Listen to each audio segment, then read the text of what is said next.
এই শোন, তুই না ঈশান ভাইকে প্রপোজ করে দে। তুই যাবি এখান থেকে নাকি আমি কে ডাক দিব? যাচ্ছি, সব সময় আমার সাথে এরকম করে। বলে দিস কিন্তু, বেশি দেরি করিস না। কি হাসছো কেন? কিছু না। নাম কি ওর? মৌগলি, ওরফ আমার একমাত্র বিশ্বস্ত বন্ধু। একমাত্র বিশ্বস্ত বন্ধু? হ্যাঁ, কেন হতে পারে না? তা হতে পারে, কিন্তু তবু এত মানুষ থাকতে কুকুর কেন? কারণ ওরা মিথ্যা বলে না, ধোকা দিতে জানে না, আর ওদের জন্য এতটুকু করলেও না সারাটা জীবন কৃতজ্ঞ থাকে। তাই আপনারা তো কষ্ট কিসের? সে থাকুক না, জেনে কি করবা? বলে দিলে তো আর কমে যাবে না, তাই না? কমবে না বুঝলাম, তবে ভাগাভাগি করে নিলে ক্ষতি কি?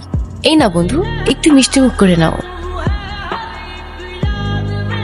বাসের সবচাইতে সুন্দরী নারীর জন্য এই সুন্দর গোলাপ। I love you.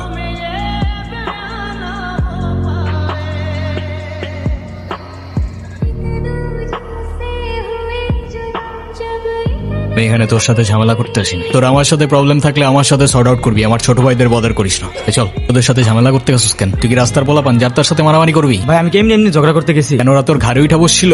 ভাই অনুতির গায়ে হাত দিয়েছে ওরা। ভাই ভাই বাদ দাও না ভাই, চলো ভাই। তুই যা ভাই চলো না ভাই। তোরে যাইতে বলছি আমি।